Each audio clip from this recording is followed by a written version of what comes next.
and welcome to BANTER, the official podcast of the American Enterprise Institute. I'm Phoebe Keller, the head of AEI's media department, and I'm here with AEI President Robert Doar. We'll be your new BANTER co-hosts. Each week, we'll take you inside our think tank for conversations with leading policymakers and thinkers about today's pressing policy issues. Thanks for tuning in. Joining us today on BANTER is Matt Weidinger, who's a senior fellow and Rose Scholar with us in the Poverty Studies Department at AEI, where he focuses on safety net policies, including cash welfare, child welfare, disability benefits, and unemployment insurance. Before joining AEI, he had a long career on the Hill, served as Deputy Staff Director of the House Committee on Ways and Means, and as the longtime Staff Director of its Subcommittee on Human Resources with jurisdiction over safety net programs. He's also been the principal editor of several editions of the House Committee on Ways and Means Green Book, a volume providing background materials and data on tax, health insurance, Social Security, welfare, trade policies, and statistics. He was also a primary staff author of the landmark 1996 welfare reform law, the Personal Responsibility and Work Opportunity Act. Thanks for joining us on BANTER, Matt. Glad to be here. It's great to have Matt, and you know, I view him as sort of AEI's fellow who is sort of a secret agent, secret weapon because of his experience on the Hill. Very practical, doesn't come from academia or journalism, but actually worked on these issues. And there are a lot of people over there that hold him in high regard. Mm-hmm. And we use that high regard to get his views and other views into the discussion over on the Hill. So we're going to get to that. Mm-hmm. But before I do that, man, I just have to say, Phoebe, we're back after a little Thanksgiving break. Mm-hmm. And so it's good to be back with BANTER, and maybe to provide a little banter, I'll give you a little sort of story from the Doar family. Okay, big thing. Maybe your family does this, other families do. But when we go home at Thanksgiving, we're New Yorkers, and we try to fit in a trip to Broadway to see a show, to get the kids interested in theater and music and arts. So we did that. And in the run-up to that, we wanted to go to Music Man, which is right now starring Hugh Jackman and Sutton Foster. Yeah, looks good. And so I had my nieces and nephews and my brother and their families all excited about this. And what did they do in advance of getting ready to see Sutton Foster on Broadway in Music Man? Well, they went to YouTube and they looked at things on YouTube that would get them excited about that. And listeners, this is important instruction. You want to do something good for yourself, go to YouTube and Google or put in a search for Sutton Foster rehearsal of Anything Goes. It's very good, okay? It's really good, and it's a rehearsal. I don't know how they got it, and it's maybe the first time she was able to really put over this great number. Yeah. And it's just spectacular. It'll make you be happy for the rest of the day when you watch that. Now you might ask, why am I telling you all of this at this show? Well, one of the other things about podcasts is that, you know, you only know the characters through their voices. So the people who listen to this podcast only know Phoebe from her voice. But a little tip, listeners, for you, if you watch that, and then you will know what Phoebe looks like. Because in my opinion, Sutton Foster in this rehearsal, not in any other context, I don't know where she is, but there's a resemblance. And so listeners, if you want to know what Phoebe looks like, watch that. That's the only way to know. Yes, because we don't ever there's no photographs of Phoebe on the AEI website. So anyway, now I told Phoebe this earlier. She's given me no response to it, whether she agrees or doesn't agree. And it doesn't matter. I just had to. How was the show? Was the show good? Well, it was a little bit. It was great. It was fun. Music Man was fun. We had great seats. So the kids loved it. But both Sutton Foster and Hugh Jackman took the night off. So we got the understudies, and that made it a little sad. It still was a packed house, and it was still Broadway. And my nephew and his family are from the Midwest, so going to New York and going to a show is a big experience. So listeners are wondering, did the understudy resemble Phoebe? Well, no. And I'm not so sure that, I'm telling you, I think she resembles Phoebe in this one rehearsal YouTube video. You have to see it, okay? All right? Yes. I'm just telling you. All right. So enough of that banter. This is BANTER, and we won't do too much more of that, Matt, I promise. But I'm glad you joined in. That's good. So, Matt, what I want to know, the first thing is I really do want you to tell me about the way in which you operate as an AEI scholar and the relationship to your experience. And give us a little more depth on that. I mean, are there members on the Hill that know you from your past experience? Are there staffers on the key committees that remember you and work for you and have now risen to take your position? Is that true? Is that a part of your dynamic as a fellow here at AI? Sure. From the outside, the world of Washington and Capitol Hill probably looks like a very anonymous, large place. But when you work for a long time, like I did, on a specific area of social policy, there's really not that many people who are involved in that. And so, there are a number of members. Some, come and go. So we're losing some great ones like Kevin Brady, the former chairman of the Ways and Means Committee, who's retiring this Congress. But then others rise and step up and to take their place. But meanwhile, there's lots of staff who make this a career. And so people that work for me along the way do things like work for the majority leader, or they'll work in the Senate for a committee, or they'll take places. Some work for governors who work on these policies. So it's a relatively small universe that continues to populate those seats and thinks these thoughts and tries to come up with the best policy to promote all that.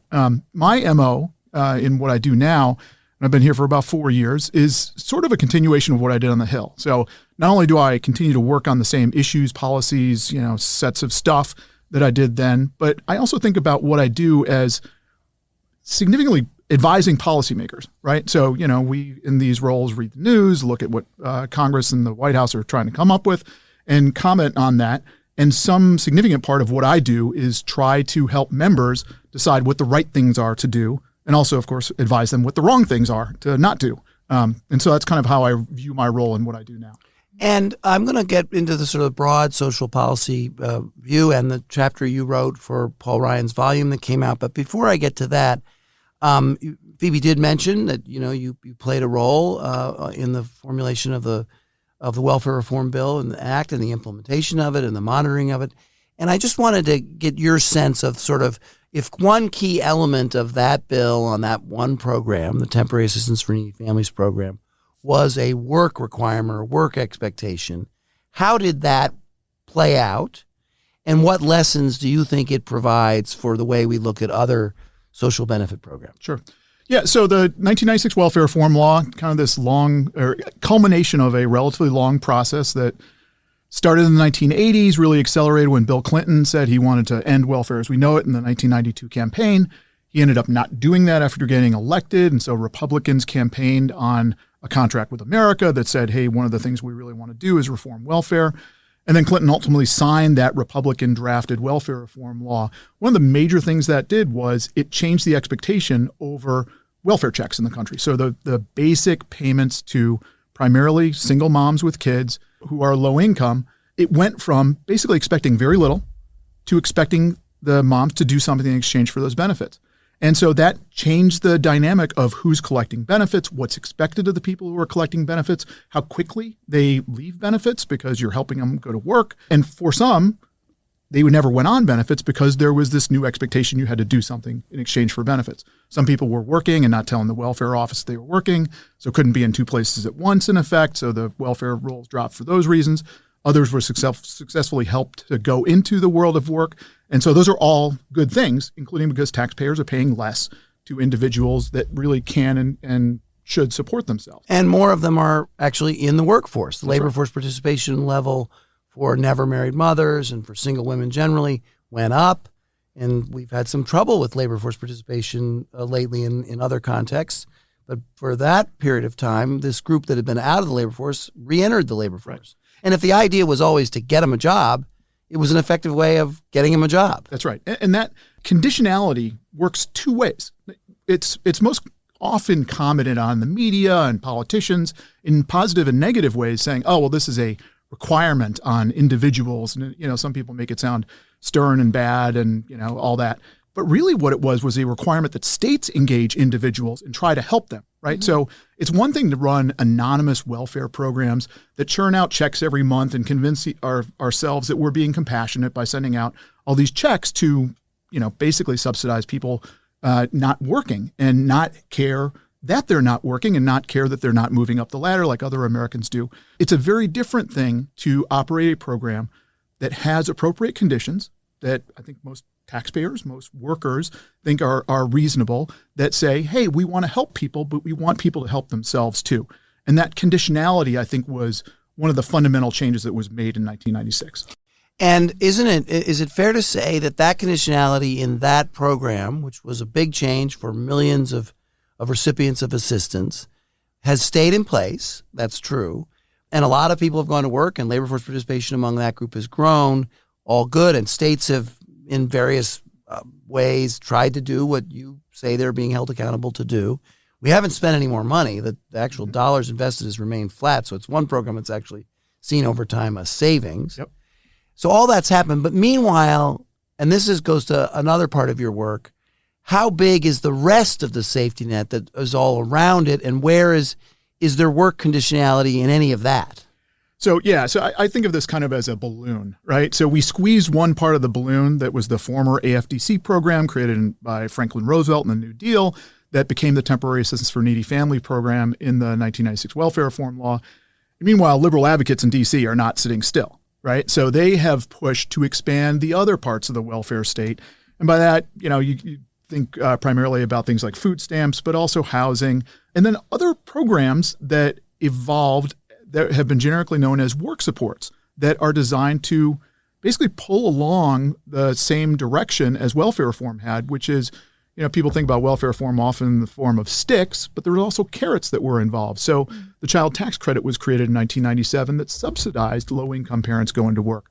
That accompanied the EITC, which was created in the 1970s, that also subsidized folks going to work and rewarded them for going to work. So various other parts of the system have expanded and grown, and in some ways been more welfareized than they were before along the way. And this goes to sort of just the global fiscal picture, but when you put it all together, and you did used to put it all together as a leader of the staff of the Ways and Means Committee, we do quite a lot for poor Americans.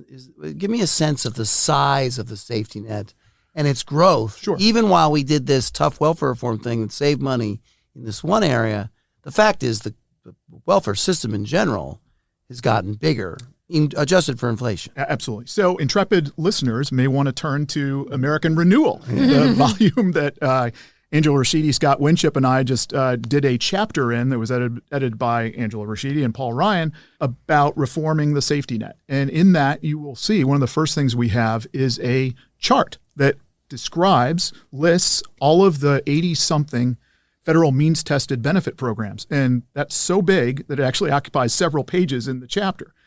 So numerically, it's large and vast, but in dollar terms, it's grown too. So even if you set aside the fastest growing programs, which in general in the government are healthcare programs because of healthcare inflation, that's a whole separate set of issues. So exclude Medicaid, which is our primary means-tested benefit program providing health assistance to low-income Americans, and just look at the cash-like parts of the safety net. So you're talking the child and EITC, the various tax credits, subsidized work, disability benefits, food stamps, which is really cash-like at the end of the day. You look at that actually has doubled in size since welfare reform. So we are spending more and more all the time to try to assist low-income parents. And there's a running debate about whether this stuff works or not. And there's all sorts of arcane data, manipulation that goes on in places like DC that looks at one set of data that says, oh, no, child poverty hasn't changed at all. And then you look at another set of data that actually counts for what we've done, and it shows that child poverty has significantly dropped since welfare reform. So we do a lot. We do increasing amounts. And in various moments, especially in recessions and the pandemic, we do a ton. And we often do it for working families, but we also do it for non-working families, even though we have this work requirement in that one program. And I just want to zero in on the vernacular and the vocabulary of safety net assistance programs, and the use of the phrase tax credit or tax credit in either the earned income tax credit context or the child tax credit. One thing I think about Matt is kind of like the regular guy at AEI. He's in touch with, who was the guy in the Biden campaign, or the regular Joe? Wasn't there somebody in the Biden or the Romney? You're talking about Joe the plumber? Joe the plumber. He's Thank Joe you, the Robert. plumber. I'm sorry. But you AEI's are Joe in the touch plumber. with real Americans in a way that some of our other scholars are not. If you want to know the truth about it, I and appreciate I will that. stand up to that. Sure. That is true, and I think it's a compliment. Thank you. You have 8 kids. 3 of them are athletes. 2 are in the United States Army. You're a real American, man. Thank you, what we Robert. I like about appreciate you, okay? So, getting back to that, don't you think the use of the phrase tax credit, when it's really a cash benefit, being written in a check form from Washington to a citizen who doesn't work and doesn't pay taxes. Isn't that a little bit of a misnomer or a euphemism or a trick people that want to expand welfare payments are using to get them over in the American populace and discussion? Sure. Well, so we could have a whole banter episode on exactly this one. But yeah, to unpack that a little bit. So since the 1970s, I think politicians of all stripes have latched on to the power of tax cuts, right? So it's not just Republicans that support tax cuts. So Democrats, in some cases, even especially Democrats, want to say that they're for tax cuts too.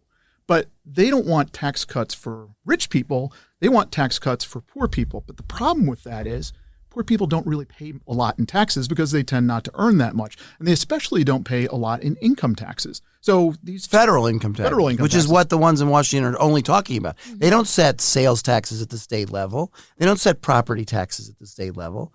So the only taxes they ever deal with, well, maybe I'm exaggerating here, are federal income taxes, which I don't think you pay until you're fairly far up the income scale in terms of dollars earned. Right. And further confounding this when it comes to questions like the child tax credit is the existence of the earned income tax credit. So the earned income tax credit was created in the 1970s as a sort of subsidy for low-income parents to go to work and, kind of an alternative to the welfare system. And its original design was to replace payroll taxes. So the idea is payroll taxes, the taxes that start on the first dollar, should not tax you into poverty, right? Yeah. So the government will give you a check to replace the payroll taxes, even though the payroll tax-funded systems like Social Security are heavily progressive when they pay out, but at the moment you're working for them, they're really not, because everybody pays the same percentage on the first dollar on up. So now along comes the child tax credit and attempts to do the same thing again. And it's already been done. That's right. Right. So it's difficult, but you see this in President Biden, who cloaks the logic of proposals like what was in the American Rescue Plan to do a fully refundable child tax credit, and I'll explain that in just a second, as a tax cut for working Americans, which is really ironic because the people that got the biggest benefit from the American Rescue Plan child tax credit expansion in 2021 were individuals who didn't work at all and paid zero in taxes. So they went from zero child tax credit to as much as $3,600 per child, which is a big deal. And back to our discussion about welfare, is really largely an effort to overturn some of the positive pro-work features of the 1996 welfare reforms that liberals really have been striving to undo for the last generation. Yeah, it's a way to get back a cash benefit entitlement, regardless of what people do with regard to work or addressing their underlying circumstances. But even that fully refundable phrase drives me nuts. It is exactly backwards of what a normal person would think, right? Exactly. It's not There's the plumber. See what I mean? It's not saying somebody who is a working parent who paid taxes and is subject to the cap, which today is $2,000 is the child tax credit cap, gets a fully refunded amount, meaning if they paid $4,000 in taxes and have one kid, they would go from $2,000 child tax credit to a $4,000 child tax credit. It's not that. It's the opposite end of the income spectrum. It's saying people who didn't pay taxes or paid very little in taxes get a full amount regardless of how little in taxes they paid. So let's just put it all together. The expansion of the child tax credit, the current status of that is that it was in the Biden COVID relief effort. He wanted it to be made permanent in his original Build Back Better. It looked like it was going to get through. It didn't because Joe Manchin said no. Then they did the Inflation Reduction Act without it. And now they're saying we want to revisit this loss that they had previously. And Senator Bennett is a big leader of this. And they're saying we need to bring this fully refundable child tax credit, what I call welfare payment from the IRS, to people who don't work, regardless of whether they work, back into existence in the negotiations going on right now during the lame duck. Right. What is your experienced view of whether that could happen during the lame duck? So it's worth kind of taking a step back and saying, okay, if this has been a priority for the left to create these welfare checks for non-workers, how come they let it lapse in the first place? Why did they only make it effective for 1 year? And that's an interesting story, too. That's a good story about how Washington works as well. So there's Democrat majorities in the House and Senate, very slight ones as a result of the 2020 elections. In fact, the House majority was exactly the flip of what Republicans will have going into the 2023 session. And President Biden is a new Democrat president. So as we have seen repeatedly, when the stars align and majorities in the House and Senate and White House have the ability to have their way, they produce a big bill. And so 2021 was no different. From 2009 with the Obama stimulus law, now you had the Biden stimulus law in effect. So they had a decision to make about how much stuff to pile into that thing and how permanent to make that. And they had a negotiation about what the top line number was going to be. They ended up saying, for whatever reason, we can't go above $2 trillion in spending on that. So they ended up with $1.9 trillion. So now the bargaining becomes, well, how much stuff goes in there and how permanent is it? So on the child tax credit, the decision was made, largely for budgetary reasons, that they were only going to do 1 year of this policy at a cost of something like $100 billion, which is a big amount. It's like, let's operate 2 food stamp programs instead of 1 for this year, right? Definitely inflationary, right, without question. Well, I mean, you had senior Democrat economists admitting and arguing before the thing was put into law that it was going to be inflationary, not just after the fact. Right. Actually, while it was being drafted, they were making these arguments, Larry Summers.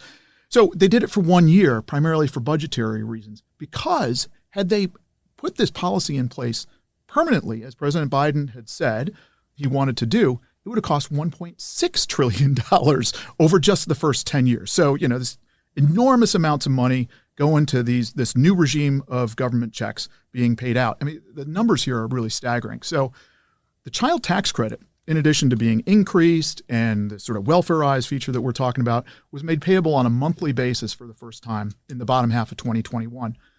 That meant the IRS, in the course of 3 months, had to turn around and create something like 65 million checks every month, which is actually bigger than the Social Security programs that FDR created in the 1930s. So if you look at the survivors insurance that currently pay, right? So it's like saying, hey, we're going to run another Social Security Administration all of a sudden. Out of the IRS. Yeah, good luck, IRS, right? You have 3 months to set this thing up. So 35 million households receiving something like 65 million checks for each month from July through December 2021.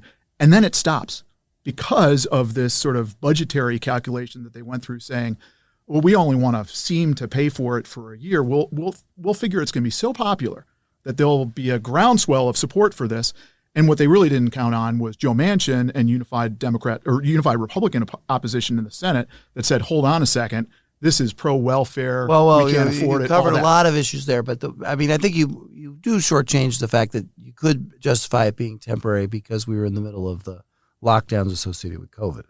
You could say we need to do this now for emergency reasons because of these crazy lockdowns. But that is the opposite of what Biden said when he argued it should be made permanent. Yes, right? I knew they wanted it permanent, and then they thought it would be popular, and we'll just come back, and of course we'll get it, because once you give something to somebody, right, you can't take it away. It's very difficult. But let's go back to the sort of Washington roles that people play and your knowledge of the various players. You're a social safety net expert, so you had spent a lot of your time with HHS or maybe with HUD, with organizations and the states. You mentioned the states. Mm-hmm. But the other aspect of this, leaving aside the money and the non-work, is the new responsibility for the Internal Revenue Service. Mm-hmm. And I admit, in the EITC context, but they receive a return, they process it, and they send out a refund. And sometimes those refunds go to people who worked a little and are part of the old welfare system because they've gone to work. That I can kind of accept because it's in response to a received return. But this child tax credit, you didn't even have to file a return. The IRS just figured out who you were, where you were, and sent you a check. Right. But it's also based on benefit payments and all sorts of data sources. That's right. But it was still a huge administrative burden for the IRS, right? But I also think it's a new function. Isn't? I mean, if I'm one of these sort of think logically person, I think of the IRS as the revenue agency whose job, tough enough as it is to raise revenues and to implement the tax code. Right. Now we've decided, no, we want the IRS to be the social services providing agency. Oh, absolutely. And not only that, it's paying out these checks on a monthly basis in 2021, right? So, people think of tax season as the spring, and then you get your refund check whenever you get refund check and all that. Now the policy was, at least briefly, the IRS every month is going to be a de facto welfare paying agency. In fact, I looked at this, and the IRS became temporarily our largest welfare paying agency in America, bigger than the Social Security Administration, which pays, means disability checks and food stamps and all that other stuff. So it really had an enormous change. So let's talk about the states then. And I don't even know what your attitude is, because you've worked with state administrators of social services programs for 20 years, and you've watched them and observed their successes and their failures. Not all. I used to be one. So just, we won't dwell too much on the failures. That's how we met. Robert. But I mean, isn't there some fancy, and this is really going to reveal my think tank presidency inadequacy, subsidiarity? Isn't that a big word in your academic world? What's that mean? Joe the plumber wouldn't know, that's for sure. Subsidiarity. Paul Ryan talks about this a lot. And so does Yuval. And what is it? What is it? It's I'm going to tell you what it is, because I don't want It's the solution to the problem should be handled at the closest to the person, right? Sure, the local entity, the state. Isn't this IRS takeover of a social services responsibility, care for the poor, a rejection of that concept that we ought to delegate to states and localities those responsibilities because they're best positioned to help people? It is. And in fact, back to the American Renewal chapter, that was actually one of the principles that we built into our proposal for reforming the safety net, which is to revive the state role in solving problems. Because if you have an ever-growing federal space, from a state standpoint, they are happy to accept federal subsidies for this or that and turn them around and spend them. And a good example is the food stamp program, without asking the question, well, what exactly are we doing here? How are we really helping people go to work and support themselves and all that? And the child tax credits, especially in this sort of like child allowance way of being welfareized, would really be that. And the typical state would look at that and say, bring it on, feds. We are happy to accept your money and spend it. In fact, that lets us spend less state money and provide less state effort to actually solving these problems. Can you contrast I think that in contrast to just getting an IRS check, like what does it look like to receive that service at the state level? Because I think a lot of this gets lost in just kind of like the punitive nature of like having to find a job and the burden on the recipient. So I know that there's a lot of additional touch points that state providers do offer to people. So what does that experience look like as opposed to just receiving a check? Well, in some ways, a key part of it is actually going somewhere, meeting somebody, right? The way these checks were dispensed in the bottom of 2021 was they would automatically ping into your checking account or savings account, or in some cases you just receive a check, and that would be it. Going forward, that's a really bad way to operate a welfare system. There are people in this town, in D.C., that think the very best thing that we can do, perhaps the only thing we should do, is just give people cash, right? That welfare and any sense of expectation, any showing up anywhere is really discriminatory and has negative effects on people and all that. That's not how the real world works. You mentioned I have a bunch of kids, Robert. It certainly would not be the way a responsible parent would conduct and raise children. Not that American, people are children and all that, but you get the point that it is appropriate when people are seeking assistance to try to actually understand what their problem is and help them overcome whatever that problem is that keeps them, unlike 95% of other folks in a typical month where you have a 5% unemployment rate, are able to pay their bills and make do. So you want them to be like others, and that often involves overcoming challenges. And they can be really serious, they can be not so serious, but it doesn't make much sense to just look the other way and anonymously hand people cash as if that's the only solution that's needed. Yeah, I'm glad you brought that up, Phoebe, because that is and it's a thing that conservatives get wrong too, because conservatives think of it as bureaucrats, hassle, busybodies. But the fact is, we're talking about individuals who are often single parents. They're often young. They often have limited education. They might have a high school diploma, but they probably don't have a college degree. They are often have some experience with substance abuse and mental health issues. They have maybe problematic relations with their own parents and with their housing situation. They are often inexperienced parents and new to that responsibility. They may have uncertain relations with the other parent of their child. All of those things are worth talking about with with someone who is making some effort, or they're worth just acknowledging that they should be talked about. Mm-hmm. A check from Washington says, oh no, we don't need to talk about that. We don't need to worry about that. And it does eliminate the bureaucrat and the hassle and the having to go to an office and stand in a line maybe to see somebody. But my view is that is ultimately helpful to people because it gets them out of their homes and into the community to seek aid and seek assistance. So I think this is a way underappreciated aspect of this debate. It's a lot of debates about work, and Matt, you've been involved in that the extent to which these checks come, fewer people go to work, labor force participation goes down, and earnings drops. But it's not just that. It's also an inability or to require some attention to underlying issues that are related to why these individuals are in this situation of needing aid from government or not having any earnings. And so I'm glad you brought that up, Phoebe. It is, and that again, that's the old state administrator in me coming out. But that voice is not heard very much in Washington. You hear the advocates, you hear the federal congressman, but the state perspective of the local social service worker sometimes gets lost. Well, I would argue that one of the reasons for that is because we are drifting increasingly towards Washington as the solution for this. So certainly in Washington, you never hear it. And, I spend a lot of time reading about what states are doing, and you don't hear a lot of it from the state standpoint either. I think because of this larger dynamic of federal government basically trying to solve everything and moving further and further away from subsidiarity. So last question on just the tax credit before we go to other aspects of your book and your chapter with Scott. You are a congressional staff veteran. Do you think the expansion and extension of the child tax credit to non-workers can get done? First of all, do they need 60 votes in the Senate?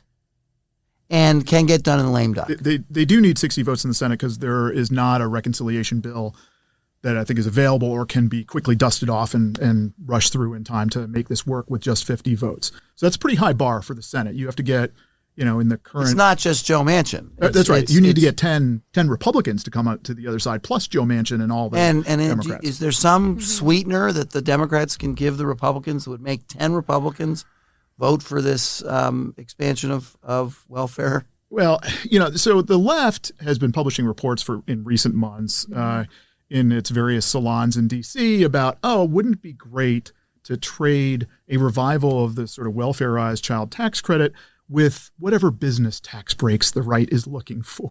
But they've kind of been smoked out, no less than the Wall Street Journal has said. That's really a bad political and policy trade, and I fully agree, including because even if you accept that only Republicans care about these package of business tax breaks that would be sort of the other side to this, which isn't true, by the way. Lots of Democrats support things like research and development tax credit and that package of stuff. You're going to have a more Republican, at least House, next year. They're going to have more wherewithal, more leeway to get things done. There's always a crush to do things at the end of the year. But if things are not done at the end of the year, there's more pressure to get them done early in the next year. There will be other opportunities to do those sorts of things. So I hope the folks who are making these decisions now hold firm and don't accept a bunch of bad policy in the name of doing something in December that can be done in March, right? Because somebody says, you must do this now. Yeah. Senator Bennett did say to Politico that I think Republicans really want these tax credits for business, and I think I'll make them give me my child tax credit in return for that. And you're saying that seems like a pretty fanciful wish, given that he needs 10 Republicans or 9 Republicans. Yeah, I hope that's the case. There's always this sort of scrum at the end of Congress where people are looking for their spending for this or that. And it's amplified now, I think by desperation is probably too strong a term, but it kind of heads in that direction of outgoing Democrats looking for one last bite at the apple to put in place or solidify the position of their preferred policies. But I hope Republicans are smart enough to say, no, we can turn to this next year. So another topic that Matt works on a lot is unemployment insurance. I don't want to get into that entire weedy subject in great depth. And now that we've been out of the COVID crisis a long time, what is the current status of the unemployment insurance system? Do people learn any lessons from the experience that happened during COVID? what's the status of it? So the unemployment insurance system has basically returned to its normal state, right? So it's primarily a state-run system where states collect payroll taxes. That it is weedy. The payroll taxes are held in the U.S. Treasury, and there's this whole like funding system. But in most times, when people collect unemployment checks in America, they're collecting state unemployment checks that their employer paid taxes into a state trust fund to support. That's where we are now. States pay typically up to 26 weeks. Some pay less. A couple will sometimes pay more, but that's it. And because we are, and the amounts are set back at what they were traditionally set at. They don't have this boosted up COVID payment. That's right. That's right. It's whatever the states determine. So this is primarily a state-run system. The federal government requires states basically to have this system, but lets the states determine the terms, who collects, how long, and how much per week. We are beyond the point where we had the large pandemic expansions that I've written about, a lot of people have read about, where we did things like for the first 17 weeks of the pandemic, pay everybody who collects an unemployment check in America an extra $600 on top of their regular check. That was at a peak payable to some 33 million people if you count fraudulent claims and double counting and various things. So just an enormous amount of those significant payments. And economists looked at that and said, well, this actually is paying people more in checks, unemployment benefit checks, than they would make from working. Mm-hmm. And so for the first time in America, we were operating an unemployment system that was more robust than, in fact, our employment system was in terms of how much and people the purpose made from of paying a lower amount is you want to have the incentive to go back to work and get the higher earnings, the higher return that comes from work. Right. And this isn't some Republican plot. This was the design of FDR in the 1930s. Exactly. So, yes.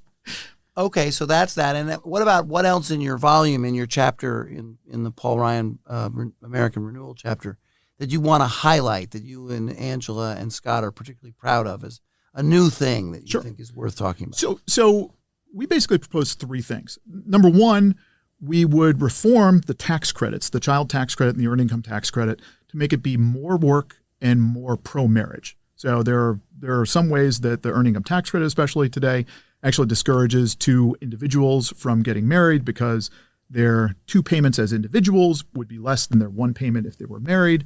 So we try to overcome issues like that because we all know that, people who pay some attention to the success sequence, that if you graduate from high school, work full time, and get married, your chances of being in poverty in America are almost nil, right? So strong families, strong, households with children are especially are those that are include two married parents, right?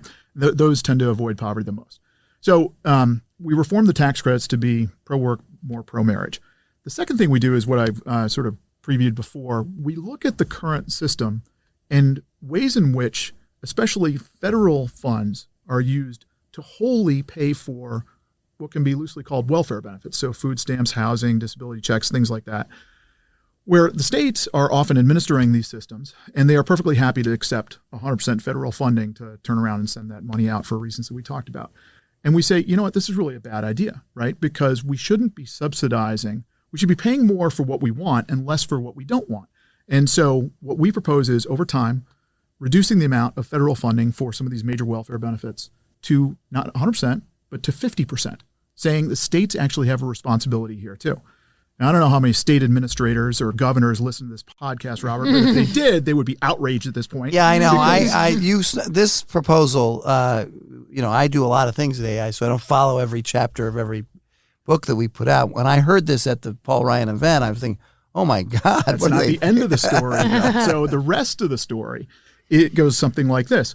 We give the states credit for the degree to which they are successful in getting people from not working and collecting benefits and into work. And by what that I mean is, if somebody's not working today, but then they go to work and they start receiving a $10,000 tax credit for working, the states can count that money as if it were state spending towards the welfare program that they have this now, 10 years down the line, 50% requirement to help support. So the more successful states are at helping people leave these federal benefits and go to work and support themselves, the less the states have to contribute. So and a greater fiscal benefit to them. Exactly. And that's what we want. Exactly. So our goal was to take the architecture of the safety net and make it so everybody has a win from doing the right thing. Individuals have a win from going to work and getting married. They get bigger credits. states have a win from helping people not be dependent, but instead be independent and working and supporting themselves. So that's a pretty significant change from where we have been. It's not small. This is not, same old, this chapter. I'll tell you that. Yeah, it's definitely like, so, Because sometimes the guys like you, and I'm a little bit associated with guys like you, who always talk about the success of welfare reform, they get laughed at for being, come on, can't you talk about something else? Right. Yeah. So that's definitely true. Like the hey, what's the next round of welfare reform going to look like? It has usually boiled down to take the 1996 reforms and apply them to other programs, right? So work requirements and time limits for food stamps, work requirements and time limits for housing. And you didn't do that. Yeah. So this is different. This is a much more fundamental change. And in part, I think it's because we're in a different spot now. We are headed in a direction, as the whole Paul Ryan volume says, where the government's promises across the spectrum are really in question. And, so the big one, the obvious one is 10 years from now, the Social Security trust funds run out. What's going to happen then? But it's more than that. It's promises on health benefits and, you name it, all this stuff. When we're running $1 trillion deficits in good times, and we know that with the retirement of the baby boomers, our commitments in terms of benefit spending are only going to rise, how are we going to make this all work? And so that requires a much more fundamental assessment of where we are and how do we change the financial architecture. And that's why we took the route that we did. So this has been a great conversation, Phoebe. I don't know if you have anything more to add. I apologize for starting the show with a little bit of silly banter. Now everyone's going to have to watch the clip. Yeah. And I apologize to you, Matt, for making you listen to that. But I thought the dialogue we had about your chapter and your work was outstanding. So thank you very much. Do you have anything you want to make sure you say that you haven't said? Merry Christmas, happy holidays. Okay. Yeah. Okay, that's good. Probably our last one of the year. Happy New Year. No, I don't know Happy what New I Year. don't know how Happy calendar New Year. I don't know how I Budget get wants to along be. with that. Yeah, exactly. Well, anyway, thanks, listeners, for listening. Thanks, Phoebe. Thanks, Matt. See you next time. Thank you for listening. We hope you enjoyed the discussion today. Please remember to subscribe and rate the podcast. Feel free to send us any feedback or suggestions at banter@aei.org. AEI is excited to announce the launch of the Civic Renewal Fellowship. This fellowship will select 20 to 30 exceptional professionals to join AEI scholars and leading practitioners in a one-year program. They will learn more about the principles of civil discourse and how to help rebuild our nation's institutions from the local level on up. The deadline to apply is Friday, December 16th. To find out more information and to apply, please visit aei.org/civic-renewal-fellowship/. If you have any questions about the fellowship, please email civicrenewal@aei.org. We look forward to receiving your application, and we hope you consider sharing with your network.